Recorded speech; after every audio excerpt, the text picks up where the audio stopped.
You are listening to Let's Talk Trio on podcasts. Keep up with the latest episodes by downloading the Podbean app or stream episodes via our social media accounts. Search for Let's Talk Trio on Facebook, Instagram, and Twitter.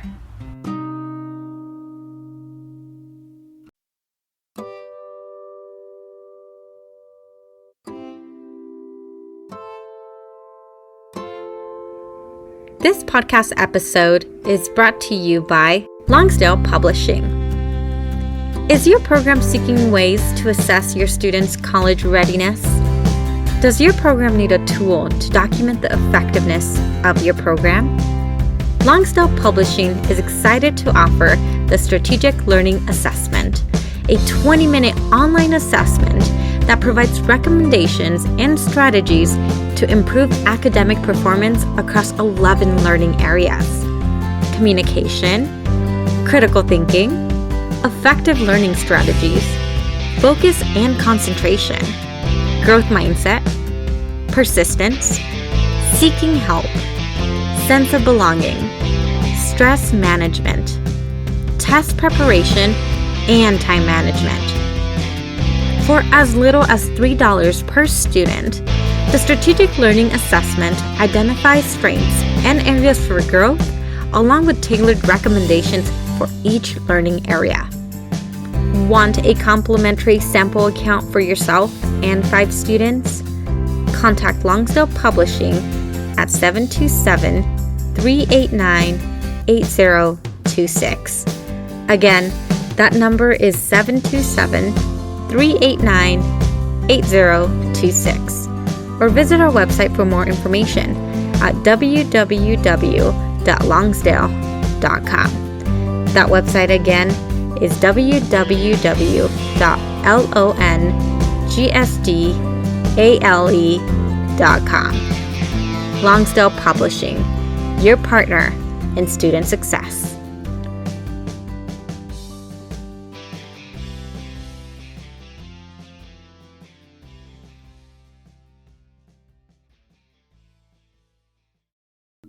This episode is sponsored by Student Access.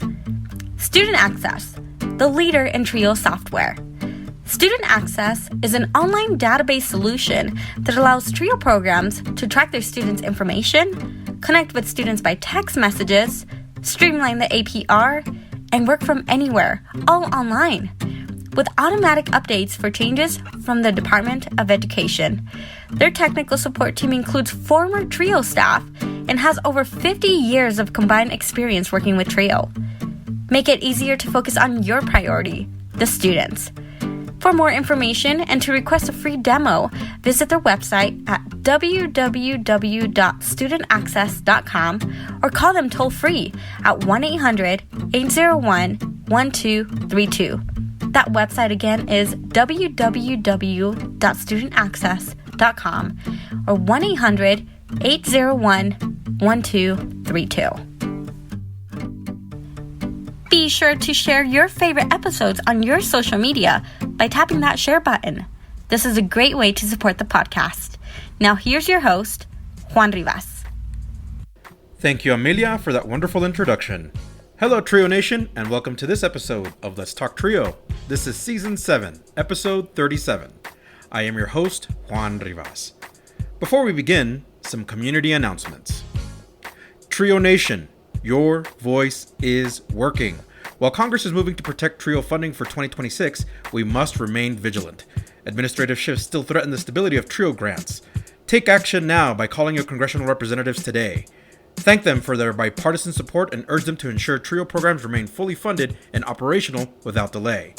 Let them know that Trio works. The link to find your congressional representative can be found on the episode description. In today's episode, we have Jesus Maldonado, director of the Trio Educational Talent Search Program and Gear Up. In this episode, we learn about Jesus' own educational journey, discuss his influences to education, and advocacy for Trio programs. Coming up in just a bit, Jesus Maldonado. A heartfelt thanks to our individual supporters, Angelica Villalpando, Rosario O'Reilly, Dr. Ryan Barone, Dr. Jamie Motley, Dr. Jeff Naputi, Angelica Valdez, Felicia Rivera, Eric Lamaster, Jeff Calden, Rick Martinez, Don Blue Sky Hill, and Jaded Electronics.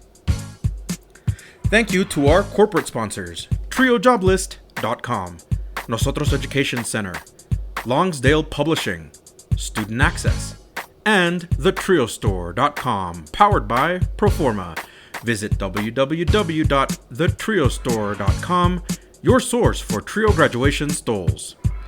Thank you so much for your continued support of this podcast. You too can be a sponsor of the Let's Talk Trio podcast in one of three ways. Become a monthly patron on Patreon. Our base level starts at $1 a month. Become a corporate sponsor by placing an ad on the podcast. Contact us for details.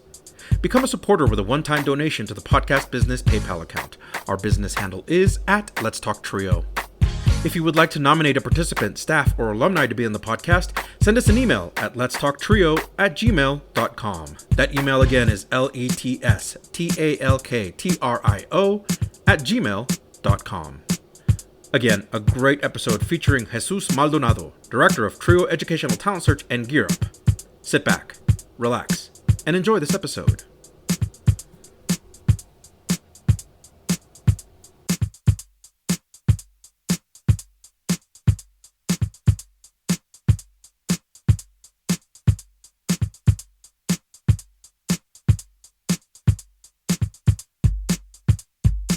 Hi, Trio Nation. My guest on the Let's Talk Trio podcast is the director of Trio Educational Talent Search and the Gear Up program.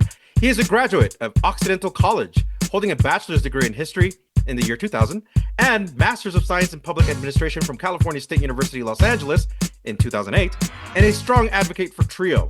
My guest volunteers for the Western Association of Educational Opportunity Personnel, also known as WESTOP, as a legislation education chair and has previously served as president. When he is not busy advocating for Trio programs or helping students succeed, my guest enjoys movies, live theater, Disneyland, all things Star Wars, and watching the Dodgers win. We just talking about baseball teams here just a little bit ago. Welcome to the podcast, Jesus Maldonado. Yes, thank you so much for having me. I'm excited to be here and to, I know we've been trying to get this going, and I'm glad we had the opportunity that our schedules linked up and we were able to do this. Likewise, Jesus, I am very happy to have you on here. How are you doing, by the way? How are things on your end? Good. It's a little crazy. We're in the middle of writing the ETS proposals, so I'm editing 3 proposals, which 2 weeks ago I thought were ready to go, and then we got that curveball on the 17th, and then also with Gear Up, we're finishing the APR, so it's my first one with that team. Whoa. So just kind of many things in the air and kind of just going with the flow and making sure that I'm prioritizing everything that needs to get done on time. So May 1st can't come soon enough. So we do follow each other on social media, and I noticed that you are extremely, extremely busy. What other things have you been up to? Yeah, well, like I mentioned, I took over, I was asked to serve as director of Long Beach Gear Up in December. And it's kind of been just learning the process, working with the team. They're a great team that I have there, and also still working with Educational Talent Search and helping support them. March was kind of the whirlwind month. I started going to a Gear Up Directors Conference in San Antonio. So I was there for about 4 days and then flew home, repacked my bags, and then flew out to DC for policy seminars. Since I serve as the co-chair for co-chair for legislation education for WESTOP, was really just going to DC and working with my great team of chapter leg ed chairs and making sure we were meeting with the members of Congress, getting the message out, supporting Trio, and really just making sure that our voices were heard. And then I came back. We had another event for Gear Up, which was our partnership luncheon. So we thanked all our partners who have been working with us the last year. And then again, packed my bags and went to WESTOP. Originally my plan was to be kind of low key at the conference, and I've been doing a lot of them, and I was like, okay, I'll relax, attend sessions, work on my proposal. But then they asked me to sit on a panel where we talked about the impact of these changes to Trio and how we could respond to them. So it ended up being a fun conference, busier than I thought it would be, but I got to come home and breathe, which is, I'm not traveling for a while. Well, actually, I went to Santa Barbara on Tuesday with my students from Gear Up. We took them up to work on writing on their PIQs and visit um, UC Santa Barbara. And then last night I came back home and I'm hoping I'm not traveling for a couple of weeks. It sounds like you've already had a busy spring semester. You said May 1st. Are you looking forward to some downtime after this busy season for you? Yes, I'm actually we're submitting the proposals hopefully before May 1st, but we're in the process of wrapping them up. And then I'm taking a week off, about a week and a half, and going on vacation. And then coming back and prepping for the summer programs. But I'm looking forward to that week off. Hopefully, be able to disconnect. Again, with our work, it's kind of hard sometimes. Even when you're on vacation, things come up, and it's important that we respond. So hopefully, you'll have some downtime, but knowing that with all the craziness, that it could change, depending on what's happening. Absolutely. I don't think our casual listeners, like those who support Trio but don't know what the programs do exactly, they don't know the amount of work and the commitment that the Trio staff does and the Gear Up staff does to get ready for summer programs because that's a lot of work. Yeah, and it's not as much as, as in the past when I was an Upward Bound director. That was a full 6 week summer program. But it really is just prepping and making sure that we're recruiting students, that we have speakers, that we're ready to go. We have two camps that we host. One is a college prep academy. So we help our rising seniors get ready for the college application process, their PIQs, really understanding the process. And then the following week, we hold a STEM robotics course for all our students. So whoever is able to sign up and they work on building robots, they learn about STEM and really just giving them a chance to be exposed to robotics, STEM, and what options they have available to them. Absolutely. So at the top of the podcast, we talked about some of your interests and hobbies. So theater, movies, everything Star Wars.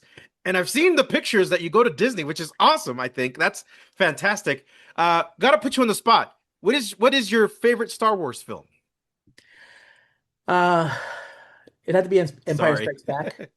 Empire Strikes I think Back. that, All yeah, right. that I think is like a really good balance of storytelling and leaving you in suspense and everything that did that. But yeah, that would be my favorite one.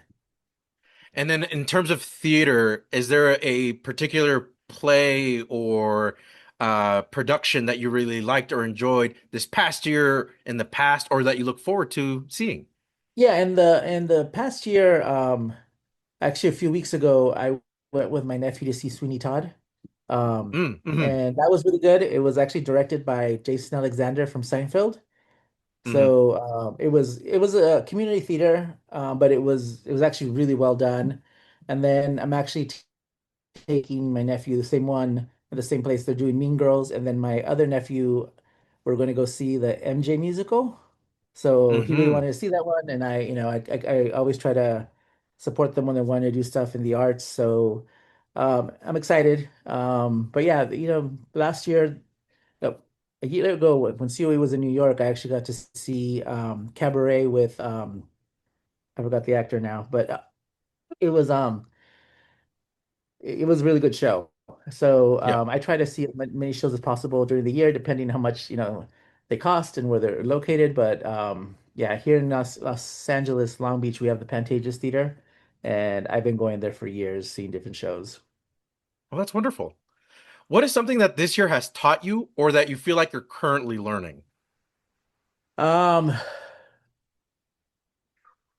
this year has been, I mean, in general, has been crazy, as we all know, with everything going Mm, on in our mm-hmm, country and in the world. I think the one thing I've learned is to have patience, and not to get, or I'm learning because, a first reaction is to, be upset and, try to figure out how we're going to fix things, but having patience and trusting the process, I think is mm-hmm, the biggest thing, that I've learned mm-hmm. this year.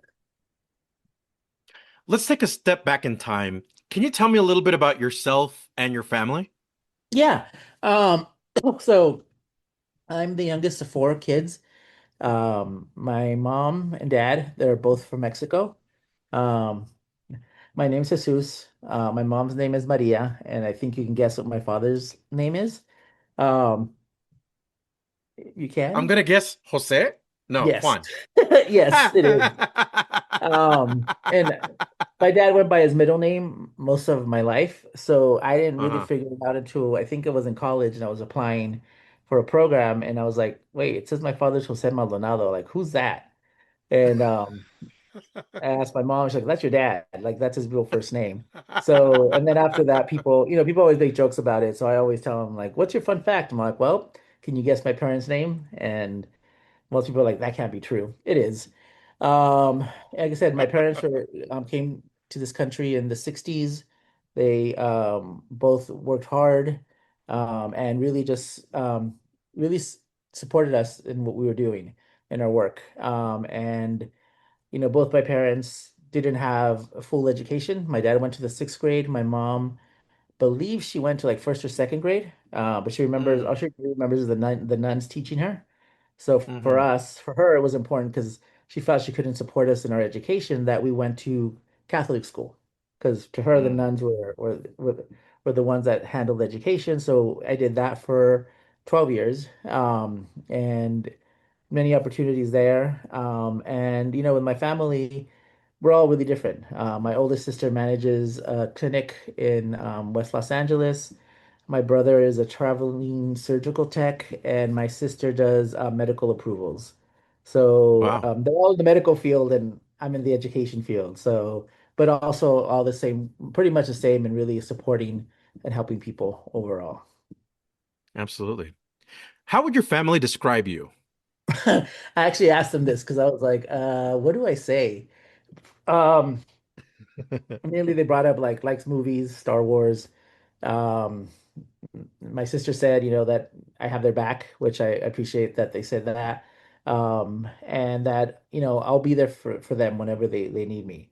And that to me is important because, there's nothing more important than your family. Absolutely. Agreed. What do you remember most about the early part of your education?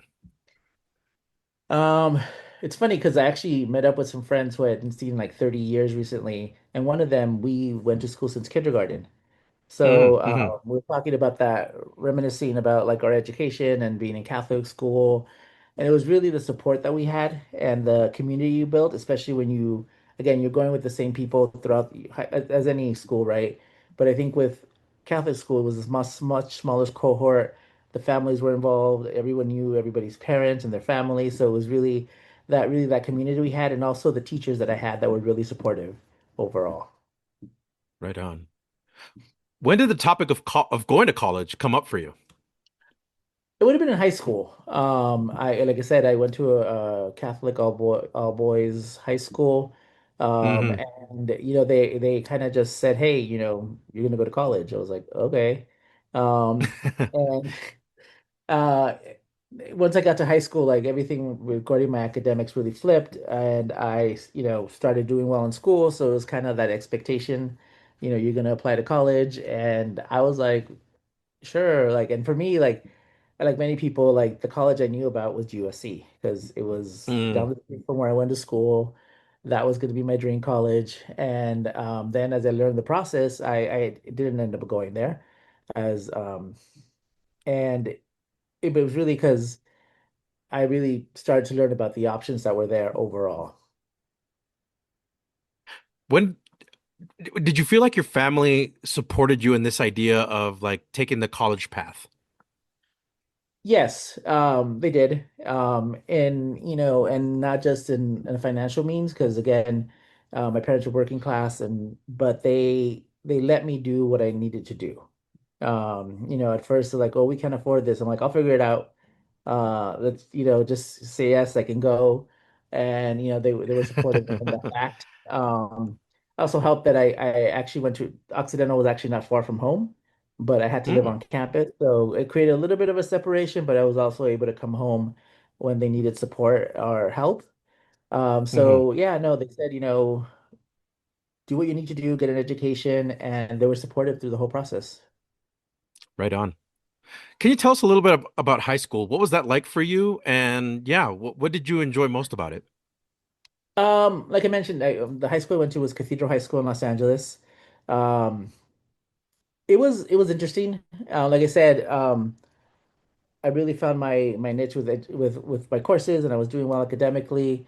It is a private school, so we were paying tuition. And I it's funny. I went to high school, but I worked a lot at the high school to help my parents pay off my tuition. So when people were hanging out in the quad at lunch, I was in the office, assisting the office staff or helping with different things. I think the biggest thing that I learned when I was in high school was that I had so much support. I think about it, and like I said, uh, um, I had a lot of people because we couldn't afford the full tuition. And later I found out that actually two of my teachers paid for 2 years of my high school. Oh Another one bought wow. my books. And Wow. and when I wasn't going to graduate, like they found scholarship money so I could graduate. And again, my parents were supportive and they helped out, but that, behind the scenes being like, oh no, that's taken care of. I'm like, no, I have this debt that I have to pay off. They're like, no, Mm. it's taken care of. And then so really just knowing that I had that support and I just had to ask for it. I think that was the biggest thing I learned. So I hear a lot of like you were supported and that there was a lot of support and community around you. What sort of guidance did you get for college? Was it kind of like a here's the steps that you have to follow, or was it still kind of a very murky process for you? It was a very murky process, in the sense, again, I would have been the first one in my family to go to a 4-year college. So didn't really understand the process. I was learning the process. Like I said, USC was the school I was going to go to. And at my high school, they required us to apply to a minimum of three colleges. So I said Mm-hmm. USC, Cal State is my backup, and then I literally went through a stack of applications, and I said I pulled Occidental College, and it said in Eagle Rock, which is right next to where I live. I was like, oh, I didn't even know there was a college there. So I was like, this will be my third Oh. college, and I really didn't know much about it. Just what I Yeah. read in the brochure, I applied. Um, and it really was a murky process. And then there was a whole thing with USC because again, that's where I was going to go, where I applied and they kept on losing my transcripts. And we would send Oh. them on a weekly basis. Nope, no transcripts, no transcripts. And Occidental had put me on a wait list. Cal State LA had accepted me. And I was literally at home because we were like 2 weeks away from graduation, calling USC. They're like, hey, any updates? Like, no, no transcripts. And one of those times when I was waiting, Oxy called me, like admissions called, and they're like, "Hey, if we were to accept you, would you come to Oxy?" I'm like, "Sure." And then they hung up. They're like, "Thank you for, thanks." And I was like, "Are you just taking a Wow. survey?" Like, no explanation why they were asking. And um, right after I did that, someone at USC, they're like, "Please hold for so and so." It was one of the deans. And then finally, they're like, "Oh, we found your transcripts. They were in the graduate database." And I was like, Whoa. "Okay, so and then, like literally waited another hour as they were transferring me around. And then at the end, they're like, congratulations, you've been accepted to USC. And I was like, that took forever. It was such a process. And the next day, I got both Yeah. packages from Oxy and USC. And as I thought about it, it was like, I really got lost in the system at this school, which has like at that point 30,000 students. Yeah, it's a Like, big what's it going to school. be like? Yeah. And I went to a high school where there was, I think, under 300 overall. Hmm. My graduating class was like 80 if that. So um, I chose Oxy. It was small when I went to visit it. Um, and I was like, okay, I'm going to choose this school. And also, they were really helpful because, again, my the financial aid package that they offered me didn't cover as much as we needed in order to be able to attend. And since it was so close, I would literally go there twice a week and sit in the financial aid office. And the lady would be like, her name was Nancy. And she'd be like, no, like, I don't know what we can do. And I'm like, we gotta do something because, it's coming up. And literally got to like the Wednesday before orientation that she called me. She goes, hey, I found the money. Are you gonna come? And I was like, Wow. yes. And I went immediately. Yeah. But and then, after a while it became home. But it was an interesting journey getting there and then adjusting to being there. Wow. So it sounded like you were really trying to figuring it out. Is really figuring it out on your own because as much as guidance as you did receive, it was still figuring out other things that the folks didn't know about. Yeah. And a lot of it was the financial part, of course, as being first generation, just realizing how am I going to pay for this? Like, what am I getting myself into? At the time, I think it was like 35,000 a year. Now it's like over 80, I think. Whoa. It's still a lot of money. And because Yeah. I decided to live on campus, it added to it, but I wanted to have the full experience if I was going to go to college. What did graduating from high school mean to you and your family? Um, Being able to take the next step, being able to know that I was able to complete high school and, that education for me was important and knowing that I could accomplish, what I needed to do. And again, like I said, it was challenging at times and still got through the other end. And I think that for me was important. Absolutely. At what point did you discover Trio? I knew about Trio at Oxy because there's an Upward Bound program there. It's actually one of the originals. It's been around since 1965. So I knew about the Whoa. program, but it really wasn't Trio that I learned about. My junior year, I was looking for a job, and there was a program called LA Bridges in Los Angeles through the city, which was a gang prevention and education program.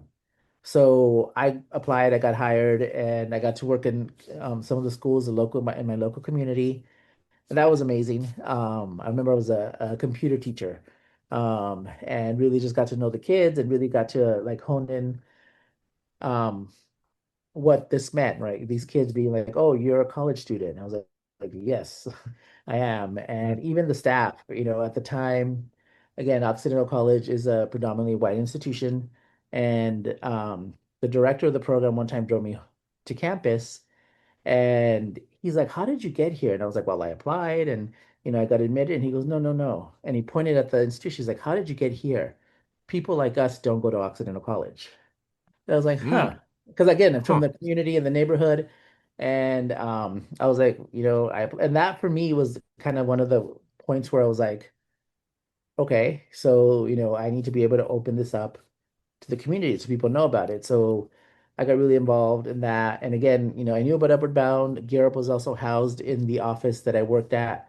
So I really got to know about both those programs through my work with, it was our community-based learning center. Really Wow. connected me to the community.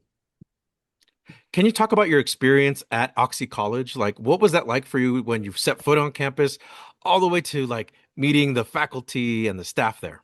Yeah, and I've mentioned this before in front of people at Oxy. I was excited to go there. I really did, like I said, I really didn't know much about the institution. And, I was the kid who was literally throwing his bag in his clothes in trash bags to move. And I had my two trash bags and my beat up old computer. It still ran DOS. It was really old. And I went Whoa. to campus and I remember getting there and be like, oh, I'm gonna live it. I was selected to live in one of the residence halls that's kind of predominantly in the center of campus. It's usually mostly upperclassmen. I don't know how I got selected. So I remember getting there, and I'll never forget walking down the hall, going to my room, and then there's a door exiting the building, and there's a big sign that says, "Don't prop the door. Remember, this is Highland Park."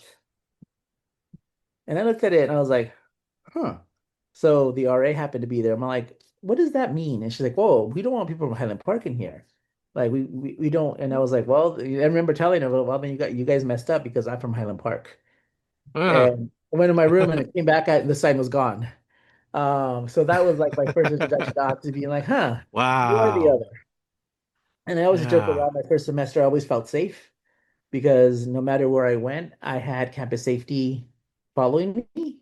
Because again, and I decided that, well, I guess I should get to know them, and I got to know them, and became really friends with the director. And I was like, since you're following me around, let me introduce myself. And They that were stopped legit after a following while. you around though. Yeah, I'd be going around campus, and you'd see the campus safety car walking slowly, and I realized. And then one time, I Wow. realized at one time where did a shortcut to go one of the residence halls, and I saw the car just go around and find me on the other side. So I was like, Oh, huh, wow. they're following me. But then, after my first semester was really rough. I say that. I really didn't find my place. And at that point, I had a mentor from elementary school was my computer teacher. And outside of like school, she was the person that was pushing me the most to go to college. And she unfortunately got cancer and passed away. Like it was actually, I remember she passed away on Thanksgiving in 1997, because or 96, because I got the call. And I was distraught, and I was like, you know what? I'm gonna leave this place. People packed up to go home for the break. I packed up to go home. I Oh, took wow. everything Yeah. down, and then I got home and I was like, well, we don't want to be here either. So then in my Yeah. head, I devised a plan and said, well, I'm gonna go back, finish the semester, then I'm gonna transfer to Cal State LA. It's a good Mm-hmm. school. It's in the community. And then spring semester, it really started to turn around. I got more involved, got to know more people. I also didn't let people kind of define what I needed to do, which is always interesting because I remember immediately one of the first weeks when I got to college, someone stopped me and they're like, "Oh, you're joining Mecha, right?" And I'm all like, "What? I didn't even know Mecha was." I was like, Mm. "It's like, no, you have to join Mecha. It's either us or them." And I'm all like, "I don't know who them are." And Mm-hmm. so I was like, I don't want to be defined like I have to do something because it's expected of me because, I'm the Latino, Mexican. So I said, you know what? I'll figure out what I'm going to get involved in, and I decided that I was going to go beyond that. So I got involved in everything I could. I worked in the Student Activity Center. I worked on the yearbook. I ended up being the editor for the book. I got to know faculty through one of the organizations I was involved in. I became really close with one of our professors. He ended up being my advisor. Um, and really, he really taught me a lot. I was a history major, as I mentioned. There were two areas I really focused on. One was Latin America, primarily looking at Argentina from the 50s to the 80s under the Oh, Perón wow. era, and Yeah. then the Middle East. Not an important topic now. Really looking at the establishment of the Israeli territories within the Palestinian state and all the issues that they had with England. So I remember when I was working on that, my professor at the time was like, "Hey, you have to be really delicate because some people get really upset if you talk badly about the Israeli government." I'm like, "I'm just presenting the facts. Like, I'm not, you know."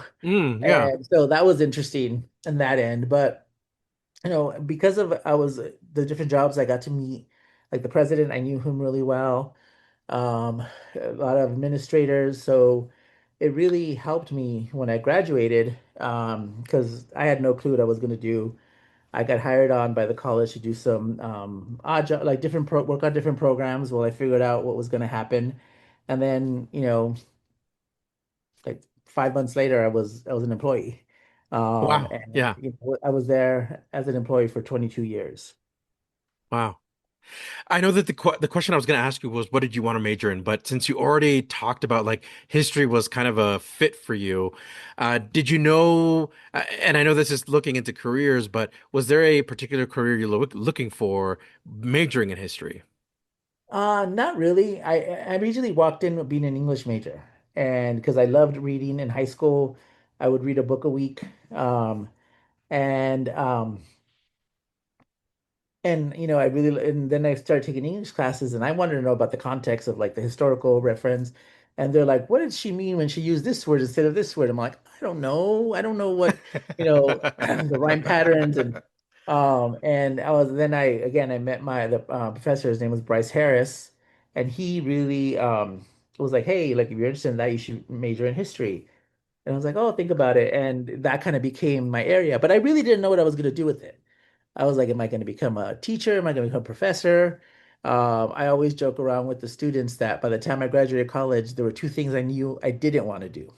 I didn't want to Hmm. work with kids in the classroom, and I didn't want to manage money. And they're like, "So what do you Mm. do now?" I Hmm. was like, "I work with kids, and I manage grants and finances." So The the complete opposite of what I thought I was going to do. Growing up, I thought I was I going to be a was lawyer. just about to say. Yeah. I really thought I was going to be a lawyer because I used to watch the Mhm. show LA Law, and I was like, I want to work in the building in downtown where they're at, and that was mostly Yeah. because I would see the building driving by every day. But Yeah. I really, when it came to working in Trio and the work I do now, it really was just, I always say a series of like happy accidents, like just being in the right place at the right time and meeting people and really being able to um, learn from them and really figure out what I wanted to do. Yeah. There's a saying, right, that there's the happy accidents, and then I hear things happen for a reason. And in Mhm. your case, things were laying out a path that led you to Trio. Before we move on from Oxy, I wanted to Yeah. really talk about your involvement there. Was it something that you really enjoyed throwing yourself into? Was it something that you enjoyed doing? Were there programs that didn't quite fit with you? Yeah, no, like I said, I worked the whole time I was there. My first job was actually being a what they call the desk worker at the Student Activity Center. So just like checking stuff out to students, doing registration.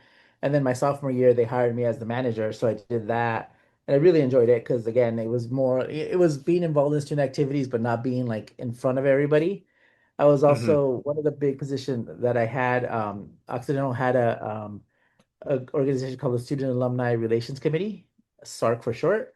And I joined that my freshman year, and they were in charge of homecoming and alumni events with students. And by my sophomore year, the advisor asked me to be the president. And then again, that opened a lot of doors because I was able to sit on the alumni board of governors as a student, Oh, wow. as a representative of the student body, and really got to meet alumni. So it was funny. I was always telling people like, I know this alum, I know this person, oh, I know the person who's building this person is named after.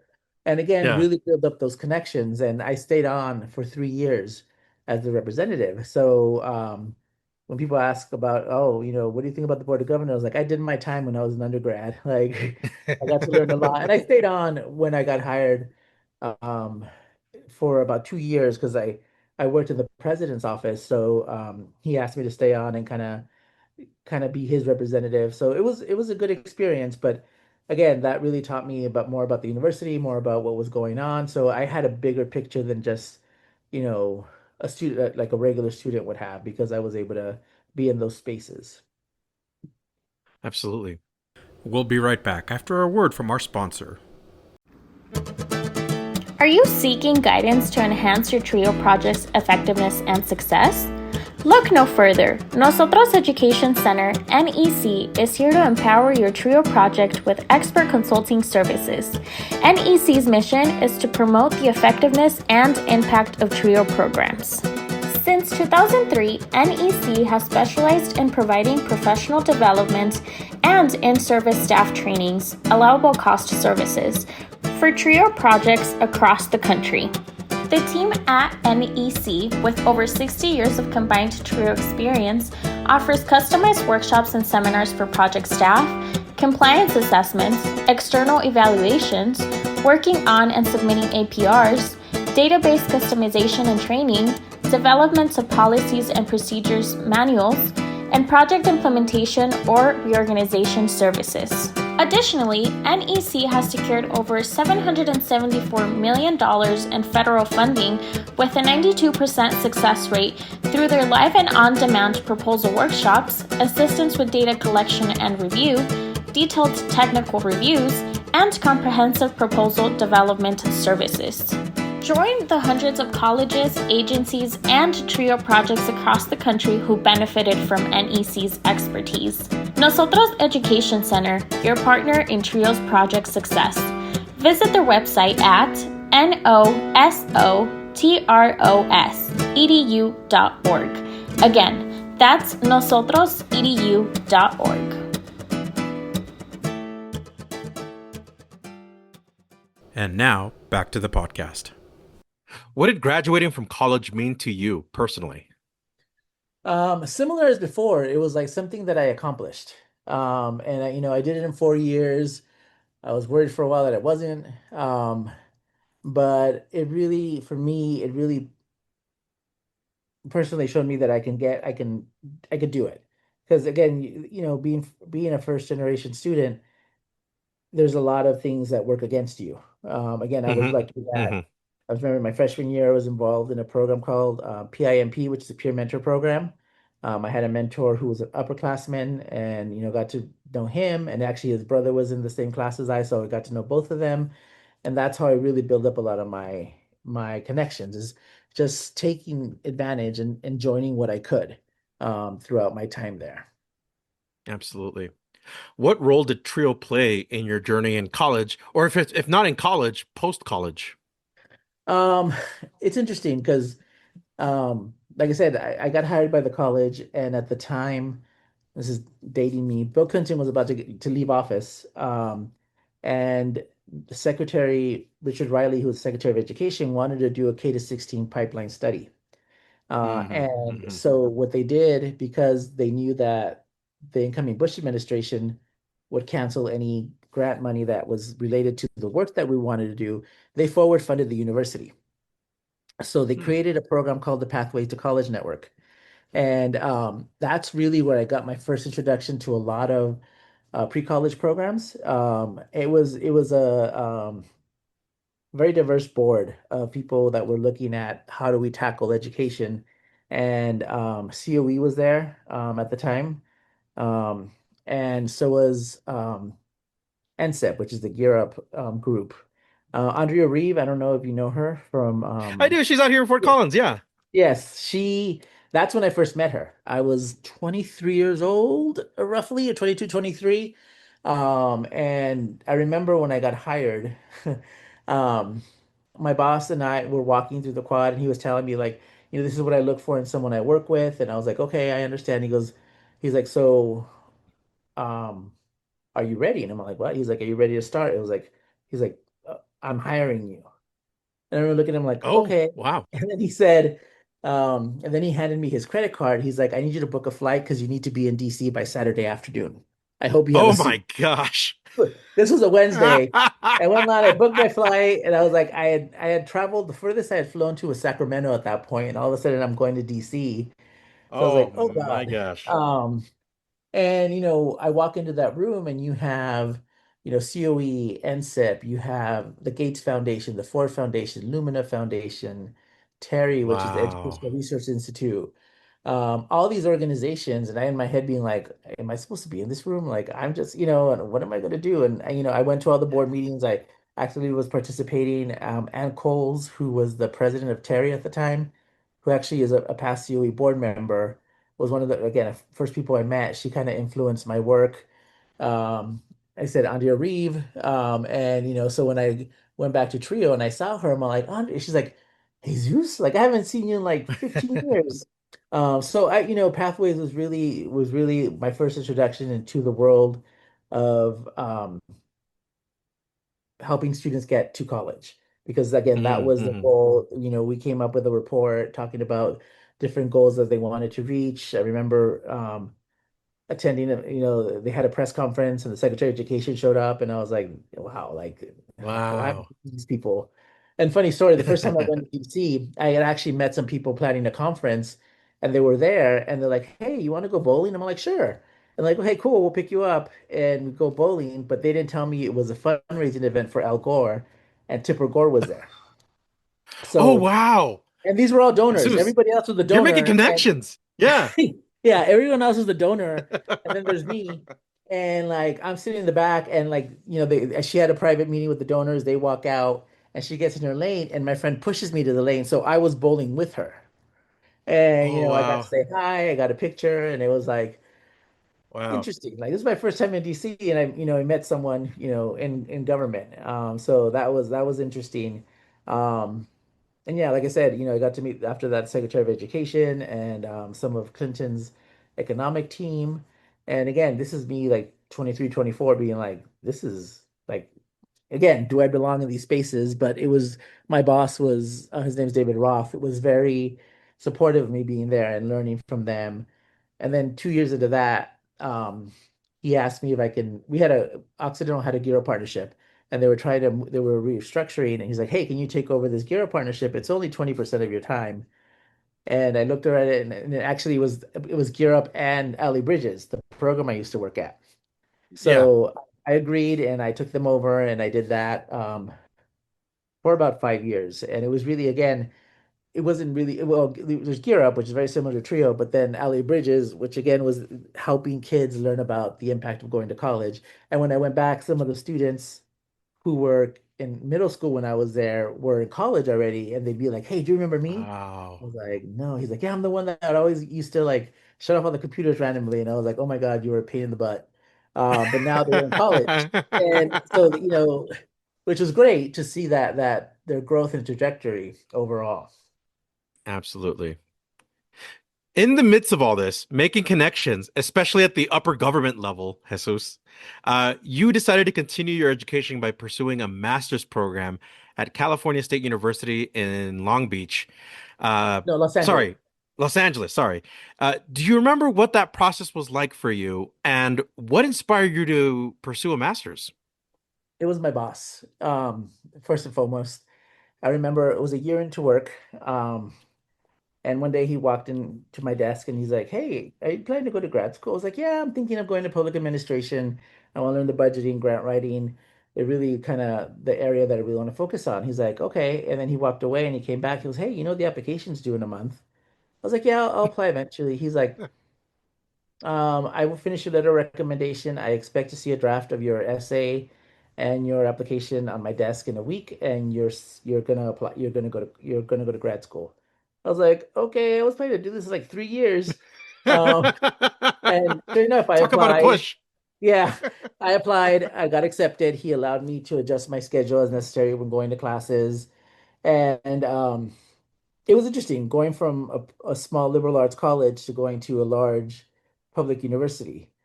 Yeah. So I really didn't spend much time on campus because again, it was get out of work, go straight to class, then go home. But I was able to make connections with people in my cohort, which was great. The funny part is I finished in 2005. The reason it was I have it 2008 is that again, I had gone to a private school where they really help you through everything, and I didn't know you had to apply to graduate at Cal State LA. So it wasn't, Oh, that's yeah, interesting. it wasn't in 2000. Like you had to do a graduation application, a checklist to make sure you pass all the courses.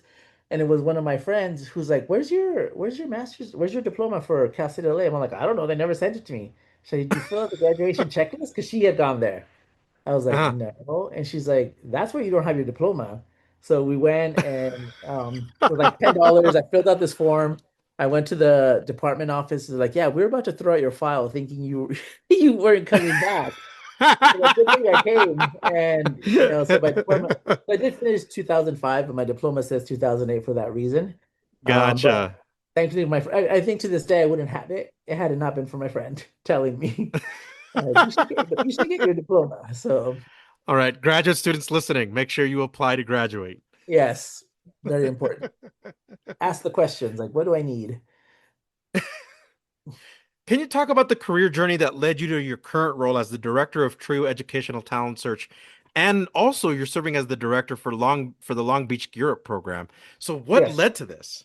Yeah, and like I mentioned, I mean, a lot of it was pathways and the work I did there, and then being offered to take over the program was called the Neighborhood Partnership Program, and under it was Gear Up and LA Bridges. So that was my start. And we had a small partnership at the time. The grant was called Project Higher Learning. It eventually became changed to Gear Up for LA, and we were doing tutoring. I was going to the schools, and I really enjoyed that. Hiring college students to work. It was me, my staff was me and three college students at all times, plus the staff that we had working at the school sites. And then as the Gear Up grant grew, they needed more support. And I remember we weren't doing a lot for them, and I remember they were behind on college tours, and they needed to host, I think it was like 500 students. And I was like, we can do it. They're like, no, you can't. You're too small. And I was like, yeah, just like during spring break, if we do it, like I kind of laid it out, like we do two visits a day, we'll knock them all out. 50 kids a day, we'll be done. And we Mm, pulled it off. And the director at the time, Anna Ethereal, was like, okay, you guys can do this. So they started asking us to do more of that work. One of the programs that to this day, I think is a signature program that I had when I was working for Gear Up was a program that I called Look at College. And it was really for the sixth, seventh, and eighth grade students to hmm bring, because again, they bring them to campus and they have a tour or a student panel. And we did that hmm once, and I was so excited. Like, we brought kids and we did this. And turns out one of my friend's daughter was there. And I run up to, and I was like, hey, what did you think? She's like, it was good, but not really. I fell asleep. And, it could be more exciting. So I decided we need to take it to their level. So the mm, program we created was a program where the students were broken up into four groups. They attended four different sessions, and one of them was a session with one of the athletic teams. One of them was a faculty member talking to Mm-hmm. about what they were studying at their level, but kind of adding in more information from the perspective, or some of our science professors showing them different, having them analyze bugs, and then they uh, they had a campus tour, of course, and then the other one was a college knowledge type activity. But it really gave the students, and we broke them up random. We didn't ask them to pick. Like some of you got basketball, some of you got baseball, some of you went to a history class, some of you went to biology. Yeah, and then I was talking about the shadowing days, which was another really good program with the kids because again, it they were able to go to classes, they were able to spend the day with the student, they were able to see what their campus life was like. So I think it really just gave the students a better picture of what college was like. And and we did that for years. And we started to build up the partnerships. Um, I also partnered with other schools in the area to do tutoring. At one Mm-hmm. point, we had about 100 students that were working for us, but we placed them in the classroom as in class tutors. Mm. So it was great because the kids got the support, but it was always interesting hearing from the college students because a lot of them weren't, when I see them on social media or I still keep in contact with them to see like they really continued that path. So to me, that was really Mm-hmm. important. I really was happy to see that work overall. So I did that to about 2015. In 2013, the director of Upward Bound at Occidental College retired. Her name was Susan Madrid Simon. She was one of my mentors. I worked with her. We were both in the Division of Student Affairs, and I was actually on the search committee for her position. We went through the first round of interviews. No one really stood out that they wanted because Susan had been there for so long that she was the way she ran the program, it was very charismatic. She really engaged with the students. So we wanted someone to be in her role. And I was Mm-hmm. trying to get one of her old staff members who had become a teacher to like, hey, stop being a teacher, come run the program. And he's like, Uh, no, I really like teaching. Like, I'm not ready to leave it, maybe in the future. And I was like, oh, then we don't have any candidates. He's like, why don't you apply? And I was like, no, I can't apply for Susan's position. Like, that does not happen. And like he's like, I spent an hour trying to convince him. He spent the next hour trying to convince me. And then I went in on Monday. I told my boss, like, I know I'm on the committee, but I'd like to apply. And at that time, they said no because they were in the middle of a search. Ended up being a failed search. And then at that point, they're like, you can apply again. Went through the whole process. It went well, but internal decisions, I was not selected at that point. And I was like, okay, cool. I'm going to stay with my program. And one of my mentors, she worked at the college. Her name is Paula Crisostomo. I don't know the name. She was part of the one of the students in the 68 walkout. mm. She was working at the college. She was again my boss and mentor, and she said she goes in a year and a half you'll have that position. I'm like, no. I was like, I'm gonna stick with what I am. Figure I'm gonna leave, being all upset. And a year and a half later, I was asked to be the interim director. And then 2 years to the day that I was told that someone else had been selected, I was asked to take on the permanent position. So Oh, oh, I wow. did that in 2015, and like I said, Oxy Upward Bound is one of the original programs. So I remember getting there, and people who I met at WESTOP conferences are like, "Oh, um, congratulations! You better protect that program." I was like, "Oh, Mm-hmm. thanks, for Mm-hmm. no pressure." And then I got hired. And they're like, "Congratulations, you're hired. By the way, you have to write the grant. It's due in the fall." Wow. So it was like I had to learn the summer program and then I had to do that. So really through that program, that's where I built a lot of my connection. I remember going to my first WestOM conference and being introduced to different professionals, some to this day who are dear friends, mentors, like Michelle Scott from Long Beach, Dr. Norma Romero from LMU, and they really helped me learn the Trio way. And again, working with my students and with my staff, I was there for 8 years and it was a really good experience. But after 22 years, I was like, maybe it's time for a change. Mm-hmm. So I ended up being hired to work at Sonoma State University as the senior director over all their Trio programs. And I was there for about a year and a half. During that time, my mom had an accident, and I was coming back and forth to LA. Thankfully, she's healthy, she's fine. But I was realizing like I'm spending so much time back and forth. This isn't really going to work because Mm. I need to be close to my family. And thankfully, at that Mm-hmm. time, I remember it was a policy. I was talking to my now boss, Rafael Topete, And I told him, and he's like, "Well, I have a position open, but we're already in the middle of a search." I'm like, "I've been through this before." I was like, "No, I understand." You've got And then the experience. next day, yeah, the next day he's like, "Do you want to apply?" I was like, "Yeah, can you do it now?" And I remember in the middle of policy, I ran upstairs, cleaned up my resume, wrote a cover letter, and just sent it in. And a week later, I had my first interview, and then like 2 weeks later, I didn't have that was the only interview I had, and then they called me and offered me the position. Wow. And I was like, this is a chance. And I had never worked at ETS, so I've done Gear Up, I've done Upward Bound, and I was like, this is a different opportunity. I get to go home, be close to my family. And Hmm. I enjoyed Hmm.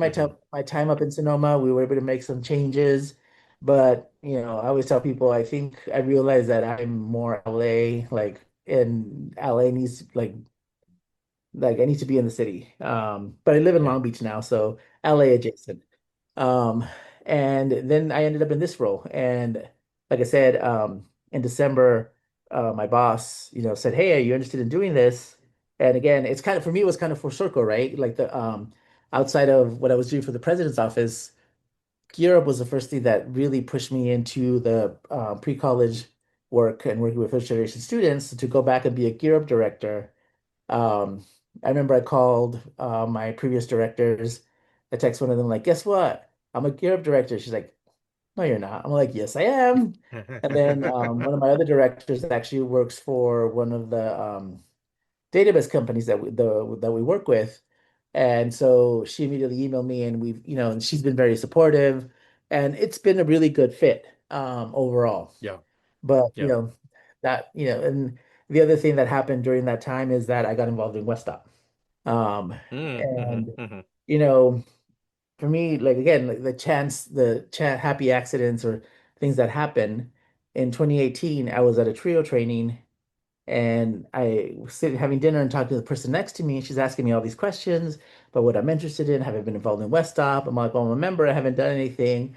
It's like, cool, can I have your number? And I was like, okay. And then my colleague who was with me, he's like, do you know who that is? I'm like, yeah, she's Michelle. She should introduce herself. She's like, no, that's the next president of Weststop. I'm like, okay, cool.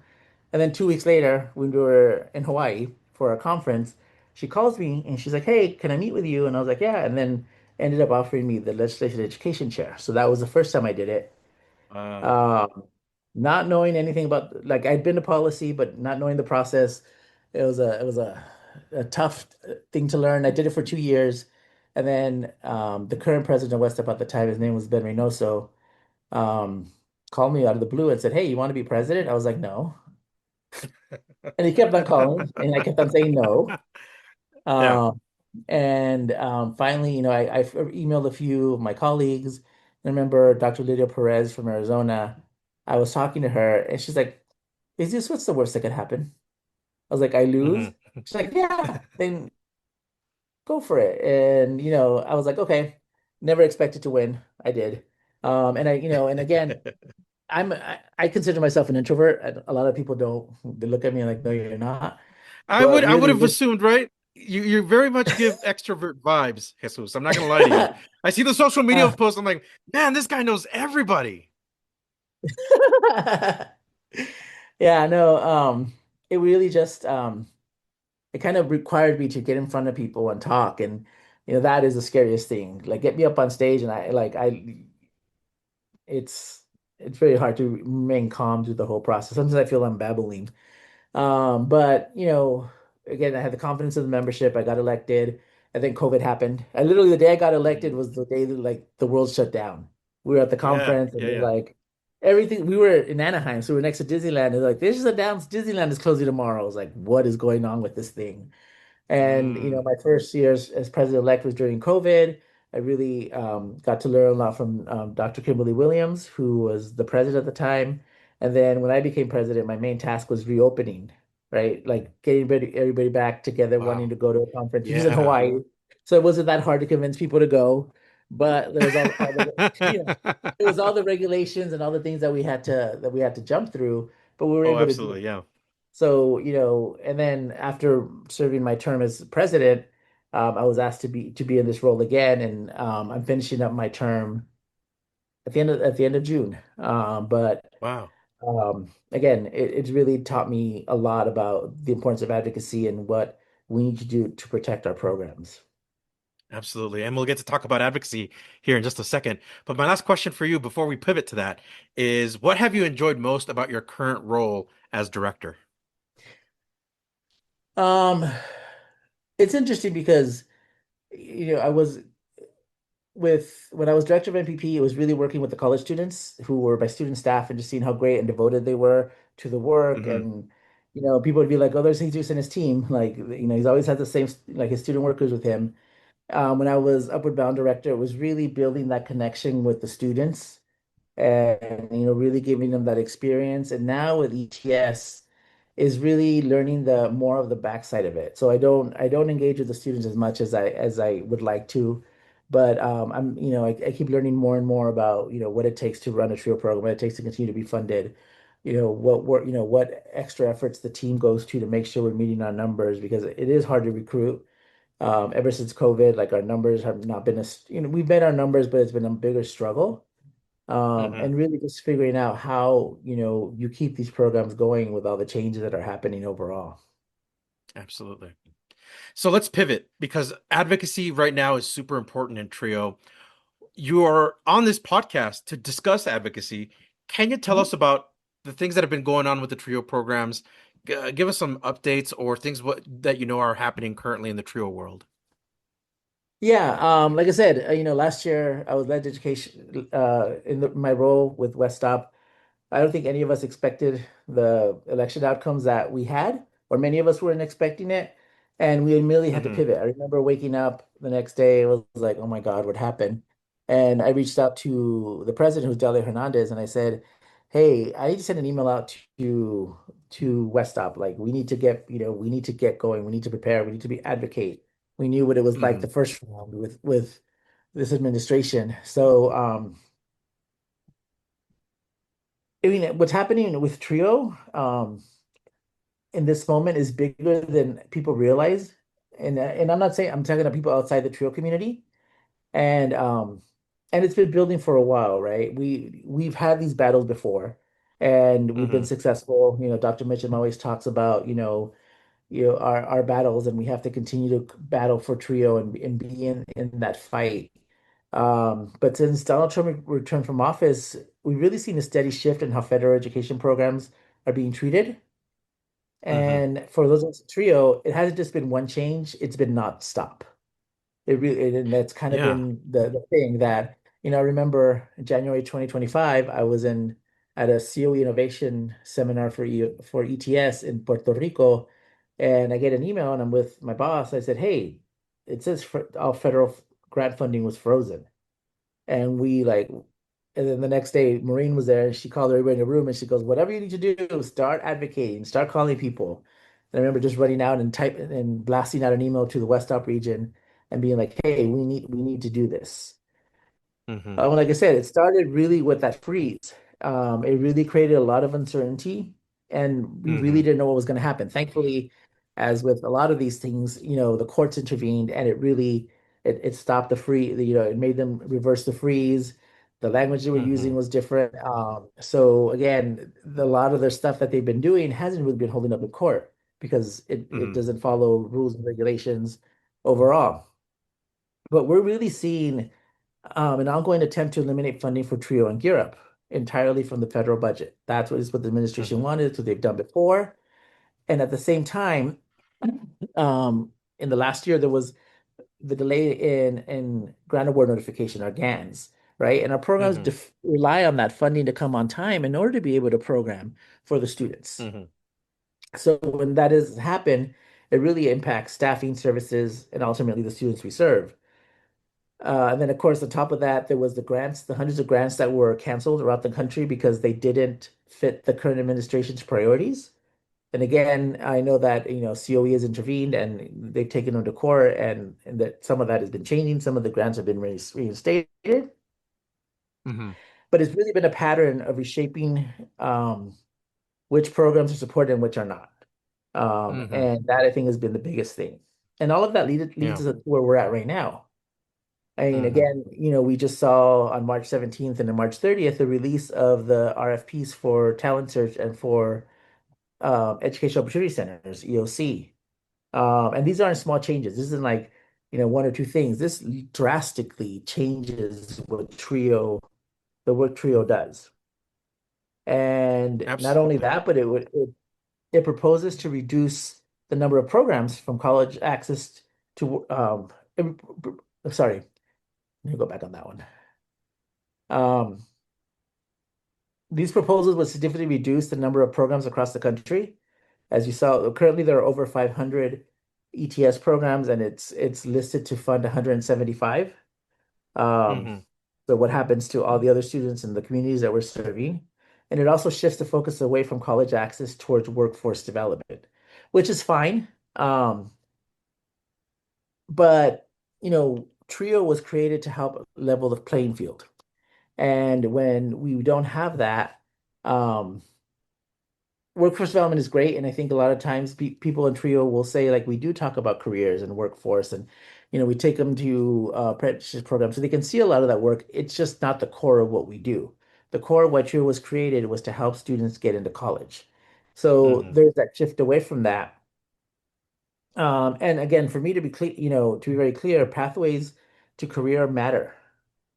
But first and foremost, Trio has been about helping first generation low income students um, explore the different options in college and eventually um, go to college. And it's about expanding opportunity, not narrowing it. And these cuts are going to narrow it so much. And I hate I to think theorize, also, and yeah, go yeah. ahead. Go ahead, Jesus. Go ahead. You got it. No, no, you go ahead. I was just gonna say I hate to theorize, and I hate to like kind of look ahead and trying to go into the looking glass of. Uh, so, in summary, trio programs are in danger of being eliminated, and then you have the trio talent search program also being completely changed. Any guesses as to why? Why these sudden changes? Again, I think it's really a plan to eliminate a lot of the programs. And the funding is there because, again, thankfully, um, the White House doesn't control the purse strings for the government. It's Congress, and Trump proposed to eliminate TRIO. That's another lovely thing he did last year. But again, through advocacy and working with our members of Congress, the money was put back in. Yeah. And so the money is there and they have to release it. I think they're just finding a way to reduce the work. For example, with ETS, it allows states to apply for up to $10 million. It would take Mm, if 17 states applied for the full amount, that would wipe out all the funding. So what hmm. happens to Hmm. all the other 500 programs who are writing? Um, Yeah. and there's also part of this push about um, shifting the focus away from going to college. Which again, for Hmm. me, Trio gives the students the option and they're able to figure out what they want to go, where they want to go and what path they want to take. Last week on our panel, I mentioned that I had a student who was in college. He was one of my Upward Bound alumni. And he called me and he's like, hey, like, I'm going to college right now. It's going fine. But at the same time, I started I took over my dad's construction business. That's doing really well. And we're being successful. And it's very hard to focus on both. You know, should I continue going to college or should I focus on my career? And I said, well, what's the most important thing for you? That for me was the key to them. And, he said, well, I really, we're being really successful. We're bringing in, building, relationships, having contracts. And I said, well, why don't you pause your education, see if there's any type of courses you can take that focus on construction so that you can improve your chances to continue to be successful. And again, if we were really just college based, we'd be like, no, stay in college. But we Right. weren't. Right. We Right. Right. really, and I've had the conversation with students. Some students will be like, they'll come back, be like, yeah, I've been working and now I want to go back to college. I want to go to trade school. I'm like, well, what exactly do you want to do? And then look at if there are certificate programs, if there are apprenticeships. So we really have been promoting workforce development, but it hasn't been the core of who we are. And again, with Hmm. the government, it's really trying to shift from making going to college not important, not appealing, and really looking at creating that workforce development, which again is great, but education really helps in more than just your career. It helps in understanding what's going on. It helps you with critical thinking. And I think Hmm. they're trying to get away from that. And the whole DEI Gotcha. thing also is part of that. Trio programs have faced a lot of challenges before, as you've highlighted already. Does this push to eliminate trio feel different to you? Um, yes. And really what's happening right now will determine whether these opportunities are still there for the next generation. And I fully believe that. Trio programs and Gear Up are currently in danger of being eliminated.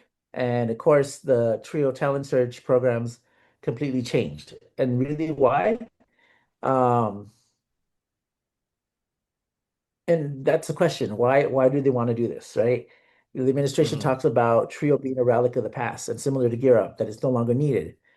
The argument is that colleges and universities themselves should be providing the kind of services that Trio and Gear provide to our students. But really, that thinking really misses the point of why we exist. Hmm. Reality, Trio was never created because colleges were already doing the work. It was created in 1965 by the Johnson administration because they weren't, and in many ways still aren't.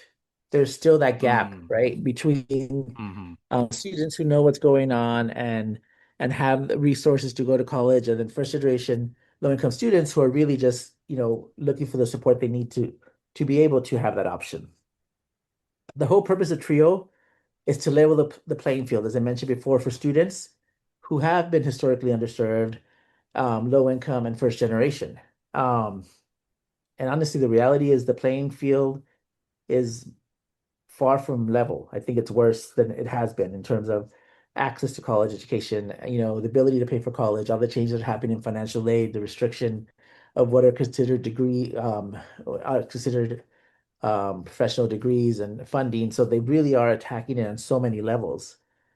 And overall, like we said, we still see major gaps in college access, financial aid completion, persistence, and graduation rates. That's why TRIO has still exists because unfortunately in our country, the need is still there. Hmm. And and again, institutions support their students, but they're really going to support the students that are going to their college, right? Hmm. And a lot of times, TRIO programs are at institutions, and they're the ones that really spread the name of the institution and the work that they're doing. Hmm. So um, I don't think colleges have the capacity to do a lot of that work, and that's where TRIO comes in. It really doesn't replace what colleges do; it strengthens it. It meets students where they are. And Hmm. often years before they even set foot on a college campus, and we stay with them through the process. How many of the kids that I've worked with, we take them to a college campus, had never been to a college campus. So the first students in their family to even, visit a campus and much more, think about going to college when, they're thinking about how they, feed their help their families, make sure their families have food on the table, that they're housing. And I've had students like that, students who've been like, yeah, I go to school, but in my head, I'm worried about like, are we going to have enough food for the rest of the week? And Right. so the living field, like I said, the playing field is not level. And really the truth is because of TRIO, millions of students across the country had the opportunity to go to college. And many of them otherwise wouldn't have earned a degree. So for me, when I hear TRIO is outdated, I think the better question is if the inequities still exist in the system and still need to be addressed, how can our programs be irrelevant? Hmm. Because Hmm. the need is still there. The country hasn't addressed the needs. So TRIO, even though I wish it was for every student in the country, right? But those students who are able to serve really get that push to be able to go to the next level, to have the choice to go to college, to have the choice to have an apprenticeship, to have the choice to work directly at a high school. But the information is shared with them, they understand that, and they're able to make an educated choice. Absolutely. What advocacy efforts are needed to protect trio? So, in terms of advocacy work that's needed for trail, more than anything else, our voices are the most important thing. Our voices need to be out there. We need to be advocating. We need to be reaching out to our members of Congress. Um, and not just once. I know someone's like, oh, I called my senator a month ago. I was like, great. Have you followed up? No, but I was like, no. It has to be consistent. It has to be, a roar from throughout the country that says, you cannot get rid of these programs. The impact that they make you know, we have proof, even though Secretary McMahon said, oh, we can't evaluate the programs. I'm working on APR now. I submitted an APR in the fall. Like we have the data that shows the impact our programs are making. That they're not looking at Mm-hmm. is completely different. So, like I said, contact members of Congress. That means calling, emailing, and even going to meetings in the community. So if you hear Congressman, so your congressman is having a town hall, show up, wear your trio shirt, be the loud person in the room talking about trio. Legislators Mm-hmm. need to hear directly from the people who see trio's impact day in and day out, and that's students, staff, alumni, and families. The other thing we need to be doing is tell our stories publicly, like share the experience that you had. And Mm-hmm. that's where social media comes in. Last week at the at our conference when we were meeting, Kim Jones came up with the idea of having us record videos that talk about our experience and why Trio should continue and addressing our members of Congress. And I immediately again drafted an email, sent it out to the group, and recorded my own video. And people, you've seen these videos online, people talking about why Trio matters, because you're sharing real experiences. You're sharing how Trio Mm-hmm. helps someone go to college, stay in college, and graduate, and that's what makes it real. And then also tagging your representatives, your senators, and even your local media, because you want people to know what is going to happen, um, what's going to happen to these programs if they're defunded. Absolutely. Can you tell us a little bit more about current advocacy efforts? Because you touched on social media, you touched on a couple things that they're currently doing right now. But what could folks continue doing to raise these voices? Because you really emphasize the point of raise your voices, talk to your senators, talk to your representatives, go to town hall meetings. But what other additional steps can they take for advocacy? Uh, Plug in your community. Plug in your network. Mm. It just can't Mm-hmm. be you. We want people to hear from anybody who's worked in Trio, anyone who's had contact with Trio programs, you know, talking to our schools and telling our school counselors, hey, that part-time advisor who comes in and helps alleviate your number of students that you're serving, that might be gone. Like, as an educator, please reach out to members of Congress, put out a video that shows how um, our community is making that impact. And, Right, right. that just goes beyond staff, right? We talk about our students. Our students need to participate. They carry a voice of a different kind of weight. When they speak about how the TRIO programs have changed their lives, that can't be ignored. One of the best things when you go to Yes. policy is when you have a TRIO alum in the group. One of the things I always said when I was director of Upward Bound that I was really proud of is that all my staff, except me, were graduates of the Upward Bound program at Occidental College. So not only, they Mm. graduated college, they came back to the program to continue to impact. And right now, I believe all but one of the staff members, again, are all still graduates of the program. And that really just shows Mm-hmm. the impact that people are willing to come back. The other thing is that Mm-hmm. we have to stay organized as a community. That means working with COE, um, with WESTOP, coordinating messages, sharing resources, and making sure we are all pushing this in the same direction. Like some of the emails that I've written, like, Kim or someone else be like, hey, can we share this out to the other regions so that it could be sent out? And I'm like, of course, it's not about trying to keep it contained. Send it out to everybody. And I know my boss will send it out to people and tell them, hey, like, follow these instructions, advocate overall. Mm-hmm. And overall, we have to be clear what we're asking for. One of the things that they always tell us in policy, I know we all have different passions, but when we're there at DC for COE policy and we go to the Hill, we really have to focus on trio. Like other times you can talk about your other things you want to look at. Like I look at our congressman and he's doing some great work related to the Epstein files. And I think you should continue that work because we need to expose that information. But part of me wants to call Absolutely. his office and be like, hey, can you take 5 minutes and just really like focus on Trio for a bit? Um, Yeah, yeah, yeah. because that's going to impact his community.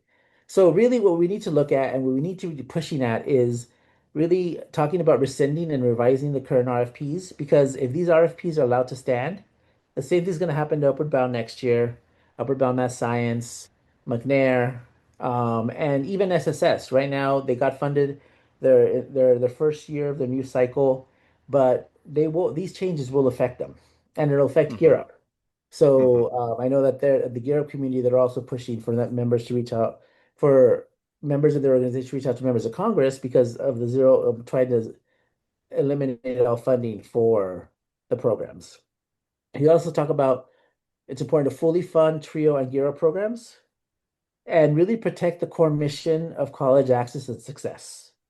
Those are the main areas. And again, there's other areas within TRIO that when I look at, some staff's like, oh, we need to talk about getting cost of living increases. Right now, it's a win Mm-hmm. if we're level funded. I know it makes it harder for us because things are getting more expensive, but being level funded really is a win at this point. And, Mm-hmm. when we were in DC, we had the opportunity to go to coffee with the senators, and Senator Padilla and Senator Schiff were there. And I got to ask a question about TRIO, and he said, "We got you level funded. Increases in funding, it's probably going to be a while." Like they were very honest about Mm-hmm. it. And I'm glad they're very Mm-hmm. honest about it because at least, we know they're fighting for us. They're pushing to keep our programs. And yes, we would love a cost of living increase because our staffs deserve that because they Mm-hmm. work really hard. And a lot of programs, they've said they've gone years without staff raises because they don't have the funding and things get more Mm-hmm. expensive and they're cutting resources. So we really do need that. But right now, the goal is to keep TRIO funded and at minimum at its current levels. Mm-hmm. And really, the one thing I would say it isn't about just reacting because yes, something happens, we react. It's about being proactive and making sure policymakers understand exactly what's at stake. And for me, that is really important. When I was at Occidental, I was more involved in working with our members of Congress, and we had built up a relationship to the point where Congressman Jimmy Gomez, we'd walk in a room and be like, "Hey, Oxy's here," and they knew us. And his education aide at the time, when I was director, would call me like, "Hey, I'm going to be in LA. Can I stop by? I have some questions about educational policy. Yes, about TRIO, but some other things we're looking at." Even to the Mm-hmm. point when at one point they were looking at putting together a bill to strengthen some of the language in TRIO. And they called me and they're like, "Hey, we're going to send you the bill. Like the write-up, can you read it and think and tell us what you think?" And I'm like, I don't know how a bill works. Like, I don't like, you know, Right. so you really build up that relationship so that they know who you are. We also invited the congressman several times to the campus, got to meet with the kids. I always say like during the pandemic, he was there right before the pandemic started. He met with the kids virtually twice during the pandemic. And then when we started to reopen, he came and meet with the students again. So like in a year and a half span time, Wow. they had a lot of connection with them. And his staff would always say, like the congressman says, if something comes from Oxy Upward Bound, put it on my calendar. Like I want to be there. So we Mm-hmm. need people to Mm-hmm. be able to do that. And I know it's hard because last year in Portland, a colleague and I gave a presentation on advocacy in your programs. And the first question they always ask is, how do you do this? When do you have the time? I was like, you got to build it into what you do because advocacy is in lobbying. So you're not lobbying and asking for X amount of money or sign on this bill. You're asking them to support the TRIO programs and you're showing them through your work the impact they're making. So advocacy should always be part of it. You should always be promoting the work in the community so that more people learn about the programs, more students want to be involved, and you're able to, sustain the program adequately. So advocacy, I think for me, if I were doing training for new directors, advocacy would be one of the main topics. How do you create an Mm-hmm. advocacy plan? How do you, keep people informed? Because I think that a lot of times people get nervous when they hear advocacy because they think about lobbying, and that's a Mm-hmm. completely different process. So that you do on your own time, you do, and don't attach it to work overall. Right. I like how you made these connections not only to advocacy, but also forming communities and getting communities involved in that advocacy. Because you mentioned Council for Opportunity and Education, you mentioned the regional organizations, the state organizations. Are there other different organizations that should be standing up and defending TRIO? Colleges and universities.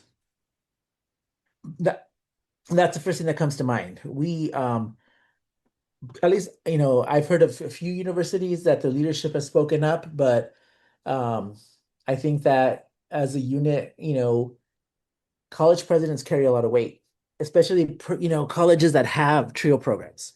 I'd Hmm. love, and again, and we know, and I'm not saying like you have to do this, and I know there's politics attached Right. to it and different things, but I Sure. think, a statement would really impact our work overall. Hmm. Hmm. And I think that, I also think that organizations like ACE, the American Council on Education, we'd love to hear more from, and I'm sure they're putting out information. I just haven't seen it, but I want to see these organizations really be out there. But for me, colleges, because Trio feeds a lot of students into their programs, into the universities, and we've seen the impact of that. And I think it'd be great to have them be, for me, that would be the main one that I want to see advocating. Of course, media, you've seen some of the news reports in different areas.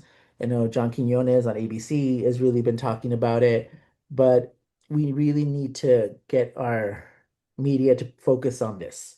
Yes, there's Hmm. 10 billion things going on, but this is going to have a lasting generational impact if these programs go away. And we Absolutely. can't we can't allow that to happen. Absolutely. As we wrap up our podcast session, Jesus, can you tell me what advice can you offer to trio professionals in this very tumultuous time? Yeah, that one I really wrote got notes about because uh, it becomes a um. Actually, we talked about this last week. Mm. Yeah, I think my notes are all over the place. Sorry. No, no, Um, you're good. it's funny that, like the last question that wasn't the answer I wrote out. It just came to my head right now. I Hey, was like, that was a good answer, though. I was "Thank like, you." dang, this was very polished answer. I hope I don't get it in trouble at work. Like, they're like, Jesus, what are you trying to? I'm like, I'm not saying you. I'm saying like in general, like it really, Yeah, you could. It was all yeah, universities and all colleges that universities. sponsor it. Yeah. Yes. Okay. So what advice would I have for chill professionals? The first thing is for me, it's okay to name it. People are feeling Mm. fear, frustration, even anger right now. But my advice is don't let it sit in, use it. Hmm. Channel that energy into action. If you're frustrated, let that push you to pick up the phone and call your representative. If you're worried, Mm. let it drive you to share your stories and your student stories so people understand what's at stake. And if you're feeling overwhelmed, plug into your network and be part of something bigger than just your program. I Hmm. have about three good friends in Trio who I just call and I was like, hey, I'm just calling to vent. You don't have to say anything. I'm just gonna vent for the next 5 minutes and then thanks for listening. Yeah. Bye. And they understand that and they do the same for me. And we sit there and when all this stuff was happening, we're kind of messaging each other. And again, one of them is my mentor and good friend, Dr. Norma Romero. She's retired, but her whole career was Trio. She started in high school and college, and then yeah, she was assistant director of Oxy Upward Bound, so we have that connection, having both worked for that program and that legacy. And she's someone who I reach out to regularly and be like, oh my God, she's like, yeah, I don't know what this is crazy, but have that network because that is important. Um, And also, we have to understand the difference between reacting and responding. Like the first reaction Hmm. is like be angry but we have to respond to the moment and make our voices heard. We really can't control every poly decision, but we can control how visible we make this work. We can control how often we show up, how often we speak out, and how clearly we communicate the impact that Trio has. I also would say that this work needs to be intentional. Advocacy isn't just noise. It's being clear about what we're asking for, who needs to hear it, and how we need to keep that message consistent over time. Hmm. Also, this work is personal. The frustration you feel comes from knowing what's at risk for our students. So let it remind you of why you do this work, first and foremost. And for me, when I get really frustrated, I think about my students. The director of Upward Bound at Sonoma State University, Johnny Belmontes, is a graduate of my program and is now getting his PhD. Um, Dr. Lily Garcia. Let me say that again, because if I say her name wrong, she's going to lose it. Dr. Lily Garcia, who recently got hired at Long Beach to work in SSS. A student, one of my first students when I first joined. those conversations I have with my students, Joseph Benitez, Ashley Lizaraga, um, Benji Solis, just some of the names that come to mind that they've made an impact on me in being able to work with them. And I'm hoping that I've made an impact on them. And I feel like I have because even to this day, they reach out and they ask, they let me know what they're doing. They ask for advice. And to me, that's the greatest feeling. So when you're frustrated, turn to what your passion is and why you do this work. I Hmm. remember, I think it was Gaby Watts long ago said, "We know trio professionals don't do this for the salary." I was like, definitely not. But we do it because it's a driving passion. For me, it really was that idea when the director of LA Bridges said, "How do you get in here? We don't belong in here." And I will say, Mm, also when I first mm, took over Europe and I was like, "Hey, we're having campus tours," I had different departments tell me, "Hey, please don't bring those students into our building." I had the mm, bookstore saying, "Please make sure you have enough monitors because the students are going to steal stuff."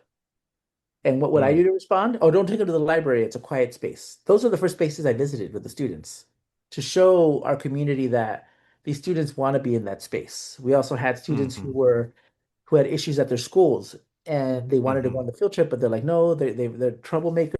I was like, bring them. And I'd ask my staff, who's going to take them on this time?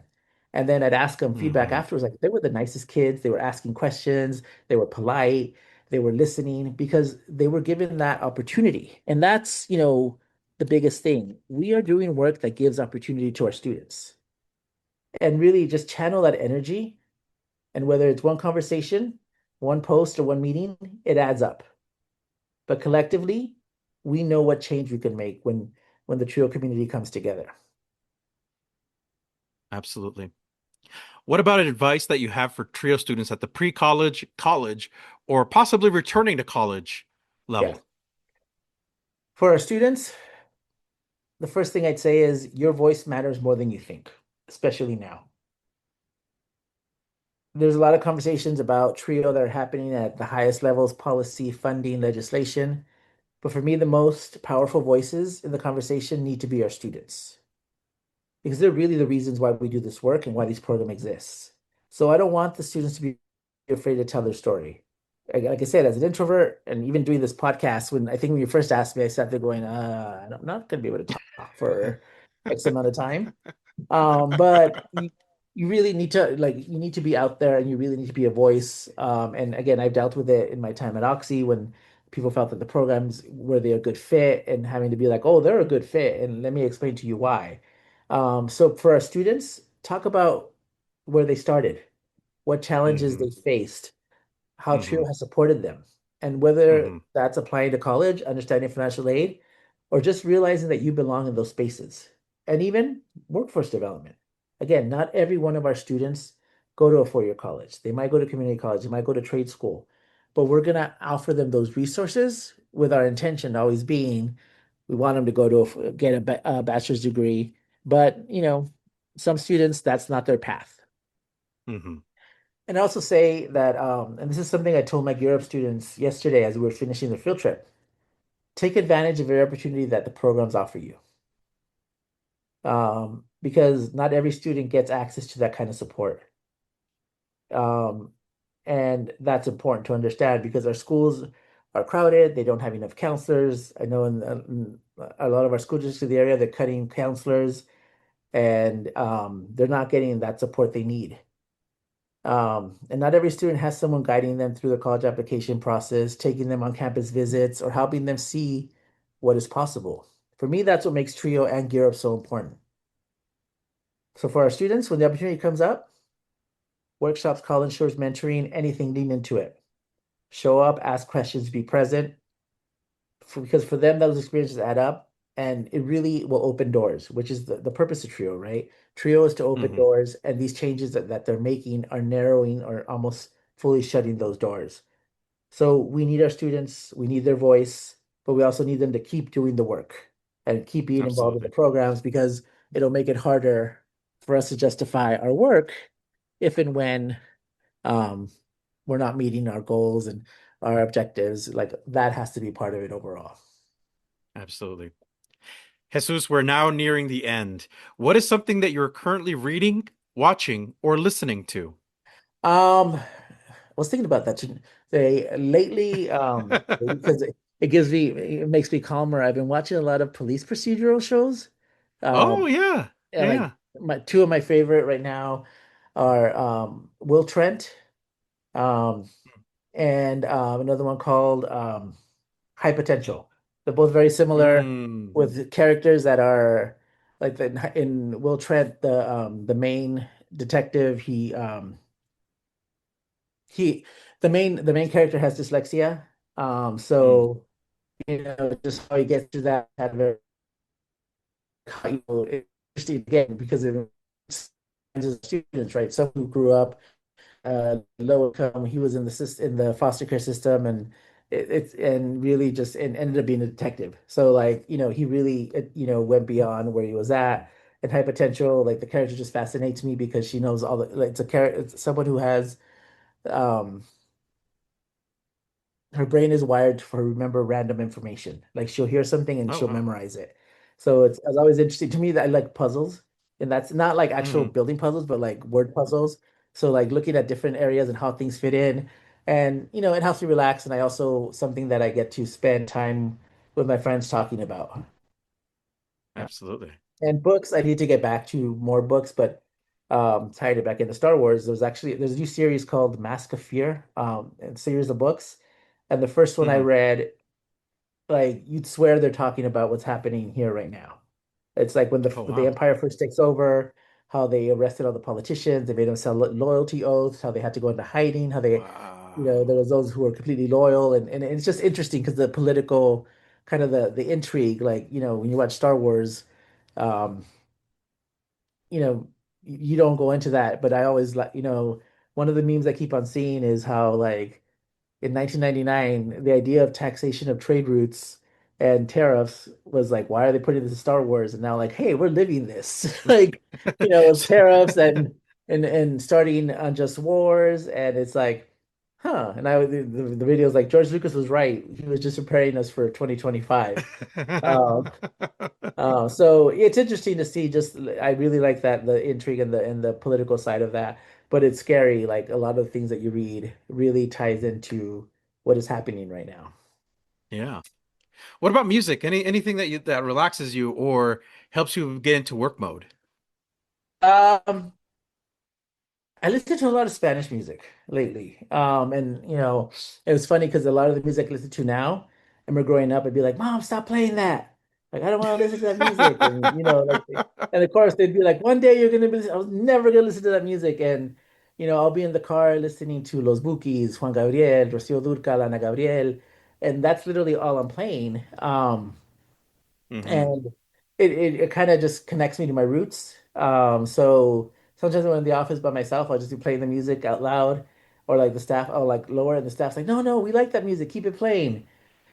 But lately, that has been like the big thing for me. Hmm. And I always joke around that my age, my musical tastes were kind of set like 15 years ago, so it's kind of hard to. They tell me about who's this artist. I'm like, I have no clue. Who's this? I have no clue. I barely know who Bad Bunny is, and that's because of my staff and the students. So I've learned to appreciate him. But my music, I grew up in the 90s, so you had like, Nirvana, like all that music. Like I still listen Oh to yeah, some of yeah. that. Some of the old classic like hip hop. And my friends always say that my music jumps like I have enough music that I'm able to tailor to whoever's in the car with me. Hmm. And my nephews at this point are just used to my songs. Yeah. They're like, play this song, play that song. I'm like, how do you know about that? They're like, from you. So I vary it up, but right now it really has been Spanish music and old Spanish music. Um, Absolutely. Awesome. Awesome. Using only one word, describe yourself. and I would say persistent. Persistent. That's a very apt description of you, I think. Yeah, no, it just that when I saw that on that question, I was like, yeah, persistent. I think that. Love it. Yeah. Jesus, thank you so much for being on the podcast. We appreciated your time. I'm also going to do a quick callback. You said as an introvert, you don't see yourself talking too much. We've been on this podcast for about an hour and 40 minutes, FYI. Yeah, I just realized that. It it just it, yeah it went by quickly. Which is a wonderful thing. I love Yeah. this. I love when podcasts hit this format because that means the folks are hearing your full story. So we have a tradition on the Let's Talk Trio podcast where we have the guests do a sign off. Do you care to do the honors? Of course. Hi, my name is Jesus Maldonado, and I'm the Director of Educational Talent Search and Gear Up. And as you'll remember, especially now, Trio works, and to sign it off in my own way, may the Trio force be with you. Are you a participant, alum, or staff of a Trio program? Do you want your program highlighted? You or your program could be featured in an upcoming episode of Let's Talk Trio. Get a hold of us by going to our Facebook page or Instagram and send us a direct message. Search for Let's Talk Trio. We want to get your story to the public. You just heard from our guest, Jesus Maldonado. Thank you, Jesus, for being on the podcast and for sharing your Trio journey. Remember, if you would like to be on the Let's Talk Trio podcast or know a staff, advocate, participant, or alumni, send us an email at letstalktrio@gmail.com. That email again is letstalktrio@gmail.com. A heartfelt thanks to our individual supporters, Angelica Villalpando, Dr. Jamie Motley, Dr. Ryan Barone, Dr. Jeff Naputi, Angelica Valdez, Rosario Riley, Felicia Rivera, Eric Lamaster, Jeff Calden, Rick Martinez, Don Blue Sky Hill, and Jaded Electronics. Thank you to our corporate sponsors, TrioJoblist.com, Nosotros Education Center, Longsdale Publishing, Student Access, and TheTrioStore.com, powered by Proforma. Visit www.thetriostore.com, your source for Trio graduation stoles. Thank you all so much for your continued support of this podcast. You too can be a sponsor of Let's Talk Trio podcast in one of three ways. Become a monthly patron on Patreon. Our base level starts at $1 a month. Become a corporate sponsor by placing an ad on the podcast. Contact us for details. Become a supporter with a one-time donation to the podcast business PayPal account. Our business handle is Let's Talk Trio.